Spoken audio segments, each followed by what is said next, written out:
UFO Bros. Hey everyone, it's Giorgio Tsoukalos from Ancient Aliens, and you're experiencing UFO Bros TV. Hey, what's up, everybody? I'm Emmett. Yeah, it's me. It's Joe. And we are the UFO Bros. Yeah, we're the blows for the bros. Can we freaking do the intro correctly? We did an intro correctly. No, you sound like a jackass, actually. Is that? Oh, speaking of that, new Jackass movie's out. Hey, what's up, everybody? I'm Emmett. I'm Joe Fee. And we are the UFO Bros. There we go. Thank you for putting in, a minutesimal amount of effort. But anyway, guys, welcome to the show. Hey now. We're back. Hey now. Hey now. We're kind of in this weird place where we can't do the video streaming right now, so we're just going old school. We're going back to our roots right now. We're just sticking with an audio show for at least the next few shows that we're going to have, and then we'll be back at some point on live stream with video. But for now, we're just kind of taking a few steps back and making sure that we're reaching out and talking on the regular, especially because we have our patrons that we have to thank for just a minute here, who have helped us a lot just in supporting our efforts and paying for, the hosting. And, the more you grow and the more audio you have, you got to upgrade. And so anyway, those patrons, thank you all so very much for your monthly contributions. If you want to help with the show, you can as well. You can go to www.ufobrostv.com. Check out our stuff. That is not our website. Let's try this again. If you want to support us on Patreon, don't listen to anything Joe just said. You go to www.patreon.com/UFO Bros TV. Now, like a robot. We have a brand new website that's just been put up. UFO Bros TV. No, it's ufobros.com. Oh. You didn't even know that? Hey. You didn't even know No, that. I didn't even know that. It's UFO Bros TV. UFOBrosTV.com was like a year ago. I can't believe it. We got UFOBros.com. But go there, check it out. You can sign up for our newsletter because we're up to all kinds of no good. And we'll be sure to update everybody on any kind of activities and things that we're doing. So go there, sign up for the newsletter. Also, there's some videos and pictures and some descriptions and things. Joe and I are outside right now because it's beautiful. So if you hear cars going by, too bad. We're at the Contagious compound right now. We're at the facility, bro. We're at the facility. Facade. Now, what kind of news in the UFO world today? Well, zilch. Sorry, we have loud cars here. And I know that's distracting. If that's a problem, don't write some negative review about it. Stuff it up your butt. We don't care. We do what we do. You do you. I'm unprofessional. There's cars driving by. Blah, blah. Well, you know what? If you're looking for college-level masterclass, Are you telling our Patreons that they're No, not our Patreons. Our patrons, I mean. Oh, your Patreon. No. Shut up. Not our patrons, our trolls, the people that like to say negative crap on our social media stuff. We love you. You're the ones that make us the most. But this podcast has all 5 stars on iTunes right now, and thank you all for starring us. And all 5 of you so much. Actually, it's 7. Ooh! I misguided last time. You exist in an alternate reality. But back to what we were talking about. Contact in the Desert, y'all, is one of just many UFO workshop places and events and, all that good UFO phenomenon stuff all in one place. This is one of many. And Joe and I actually attended last year, and we had a blast. It was hot. It was freaking hot. But they moved it. They moved it inside of a nursery. Indian Wells. Yeah, Indiana Jones Wells. We're there at Indiana Jones. Da, da, da, da, da. That is not helpful. But let me take a listen. Not a listen, but let me take a look here. Yeah, let's take a listen. By the way, it is an Indian. Look and listen. Can you listen and look at the Contact same in the Desert this year is in Indian Wells, and it's from June 1st through the 4th, of course. So as of today, that marks 24 days to get your tickets. 17 days. People. And some of our friends are going to be there. Jeremy Corbell returns. Oh, all of them are going to be there. Giorgio Tsoukalos, of course. If you guys don't know Linda Moulton Howe, she's not really our friend. But, of course, Jimmy Church is going to be there. Mike Barra, I think. I don't know if it's Barra. But, the UFO attorney guy, Daniel Sheehan. You see him all over the place. Shit. Yes. Man. Also, people like Travis Walton, Whitley Strieber. So if you guys know Strieber, I don't know all that stuff, you guys know what's going Jeremy on. Corbell, I already said that name. You guys get there. It's going to be great. Nick Pope. So there's a whole shit ton. And wow. It's a great event. It's worth the time. And like we said, it's no longer like so hot. It's moved into hopefully this new facility is going to be just what it needs to make everybody more comfortable and have more things going on. Because I'll tell you, if you go to an event like this, you meet people that you never forget. And sometimes you become lifelong friends with people that you meet, especially if you share in the UFO phenomena and aliens and all that stuff like Joe and I. You know what I feel like the UFO people, the alien IC people, they're like that small, like, nerd Can you group that's move in up high towards school. the microphone? I moved. Okay.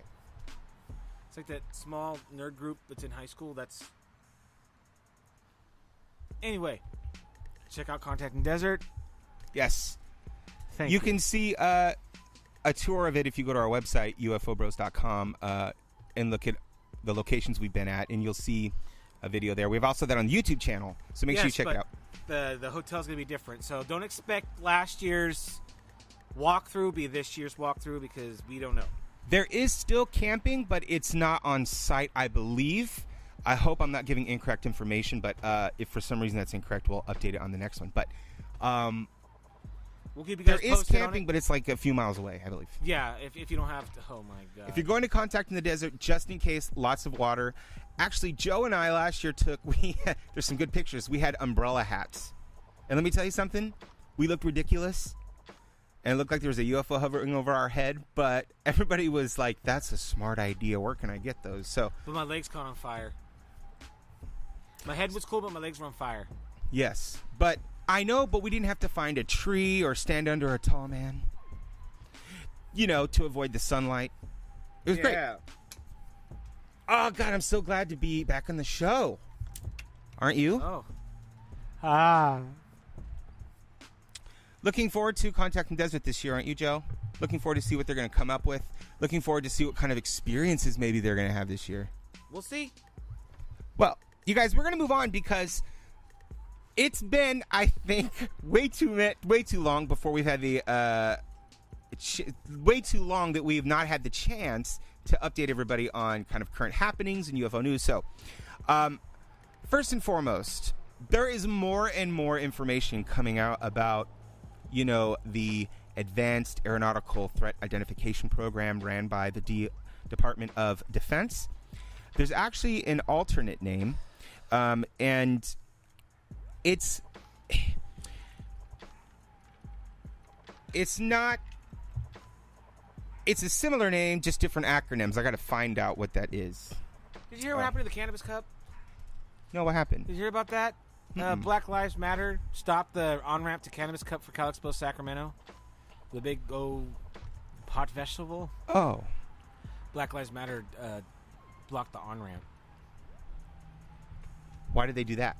I guess it was over that shooting. That cop shot that one kid. So they're protesting that, and they decided to protest it in front of the Cannabis Cup. Wow. High Times Cannabis Cup. But why the Cannabis Cup? The Cannabis Cup? What's a cannabis? Why? Why the Cannabis Cup? Did you have too much cannabis? Why the Cannabis Cup?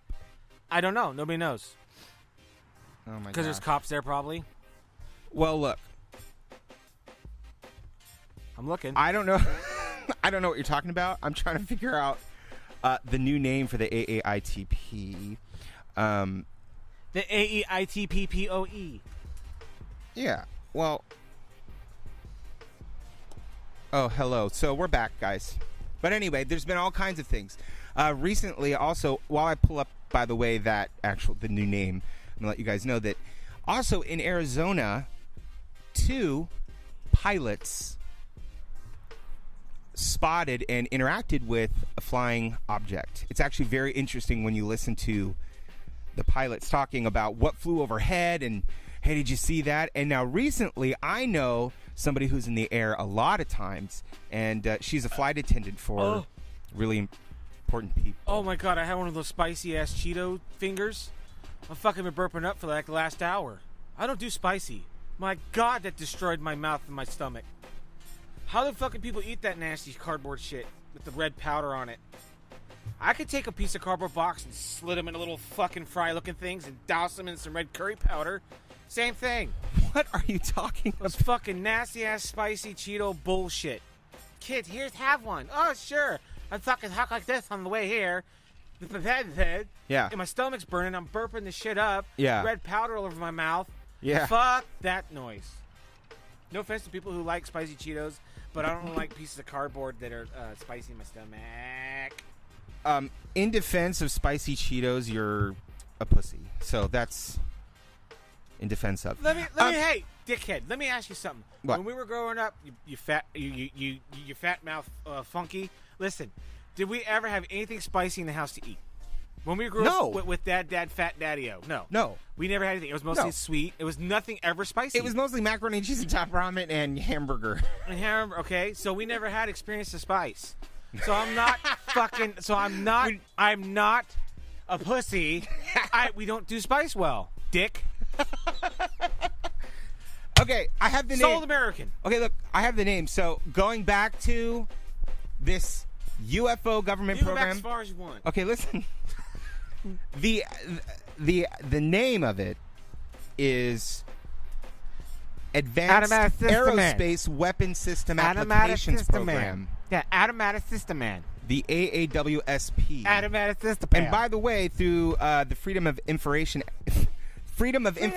Act, we're hopefully it looks like George Knapp and his team of people are take a nap? getting some interesting documents that are going to be released soon to the public in regards to this program. So hopefully we get some more insight as to what kind of sightings and things that they were studying. Touch my log. Yeah. Well, Joe, but look, here we go. It's one. I think I know the essential meaning. Okay, by the way, I need to make a change. That was the original program name, Advanced Aerospace Weapons System Application Program, and then changed to ATIP, Advanced Aeronautical Threat Identification Program. I know my acronyms. EIEIO. Those are vowels. Same thing. Sometimes Y. Why? Let's talk about some UFO documentaries that are coming up because our friend Jeremy Corbell, Germany, who's going to be at Contact in the Desert, by the way, has a film out, as we talked before, Patient 17 on Netflix. Now there's a new one. There's a new one, Hunt the Skinwalker. Yeah, the Skinwalker guy. Now, if for those of you who are not, like Joe probably, are you familiar with the Skinwalker Ranch? Of course not. Of course. Skinwalker Ranch is believed to be a location where weird phenomena happen. They think maybe it's a vortex of some sort or a concentration of, I don't know, some kind of metaphysical energy of some sort. But no, listen. So it's actually been investigated by, I think the FBI, CIA, one of those three letters. Oh my God. I am going to destroy you. Just stop it. Stop it.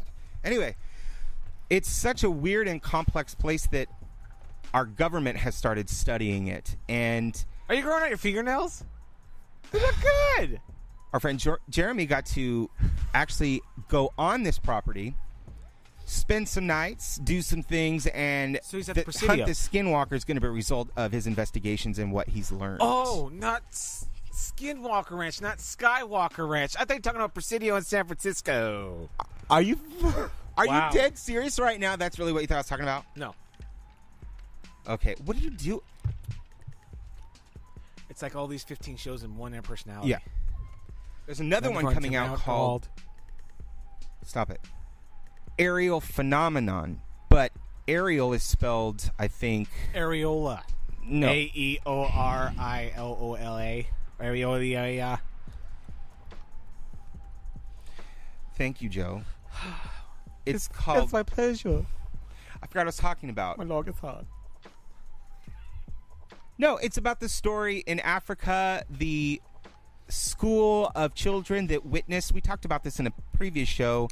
aliens coming out of this flying saucer and kind of floating across the ground, the kids described, with, large faces, big black eyes. Anyway, Josh Gates from Travel Channel went there, and they did a pretty thorough kind of interview and investigation on this. But anyway, fast forward, we have a new documentary coming out called Aerial Phenomenon, because it was the aerial school in Africa. That's the name of it. So I'm really very much looking forward to that. I love the Love and Saucers. That was interesting. By the way, that's our last show. If you haven't listened to that, make sure you take a listen. Abduction and Gravy. It's a great documentary.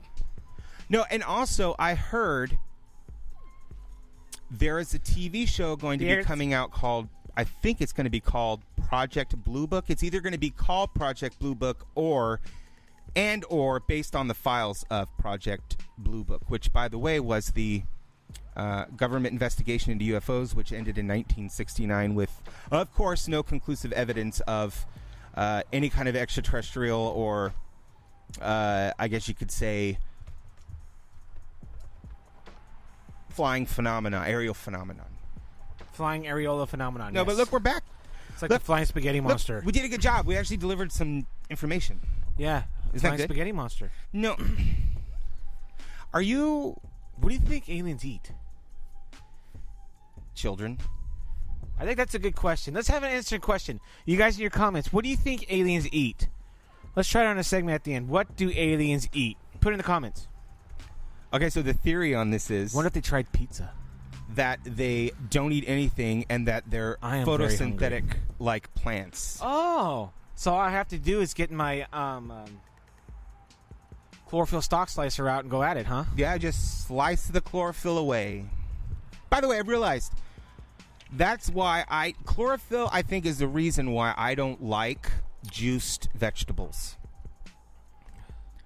Because when you put it in a juicer, it rips the cells open and all the chloroform comes out. Or chloroform. What's it called? Chlorophyll. Chlorophyll. Yeah, that's probably why, because there's chloroform. No, but chlorophyll, that smell, it's that same smell that, like, when you cut the grass. Yes. Fresh cut. That's chlorophyll basically being ripped open. Yeah. So I say all that to say, press your juices. Repress your juices. No, there's a presser. And you got to repress it too, because you don't want to. I favor. It tastes better. It doesn't smell like fresh. It doesn't smell like if you're drinking a vegetable juice. All of a sudden, it's fresh vitamins grass. From A to Z. It's like Centrum. Speaking of, happy birthday! You turned 36. Oh, hey! Did you know you were 36? Thanks for the day. Did you bring your helmet? Did you bring your helmet with you today? Fuck yourself. Yes, I'm a 36-old asshole. Yeah, you are 36. That is actually quite accurate, to be quite honest with you. But thank you all. Listen, follow us. All things social media. What do aliens eat? Yes, we want to know. Actually, that should be a poll on Twitter. Yeah, or a website. WhatDoAliensEat.com. I'm not putting together a you can put. You don't even know. Oh my gosh, I can't even tell you all. By the way, the reason for the absence is, I know we're towards the end of the program, and if you're still listening, congratulations. But listen, we've been so busy individually that getting together has been so. It's like we were together all the time, and then we've had like this bump where we've been hitting and missing each other. But we're trying to make sure that our subsequent podcasts that we're going to be bringing you, we have on the next show a gentleman that we interviewed. Joe, stop it! Oh, sorry. Listen, we have a gentleman that claims to have been a pilot at Area 51 in the 50s, and that he piloted an actual reverse engineered, like, alien craft. Flying juicer, yes. Well, yeah, kind of, because what he says is that he crashes and breaks his legs, and there's this wild story. So we're going to explore the whole thing on the next show, and we're also going to ask him some questions. So if you want us to ask him some questions before the show, by all means, send us a message through Twitter, Facebook, Instagram, all that good stuff. We are live and active. Don't forget to subscribe on ufobros.com. What do aliens eat? I say they eat air and sunshine. What if they eat fingernails? then we would be aliens. Oh. Because we kind of have a problem. Well, your fingernails look great. Yeah. How does that work with wiping? You're not, like, cutting yourself, right? No, I just, What's it like to be able to actually scratch yourself? It feels good, but it's weird at the same time, and I really desperately want to fight him right now. I don't know I got my eye on that pinky finger ready to pop off. I can't take it. Any of you listeners, nail biters? It's a bet between me and my other that if I don't bite my nails and keep them kind of manicured, you get something special. I get something special on June 1st. June 1st. You can do it. Well, hey guys, we did it. See ya. We're here. No. Follow us. Thank you all so much. I'm Emmett. And Joseph. And we are the UFO Bros. We'll talk to you guys next time.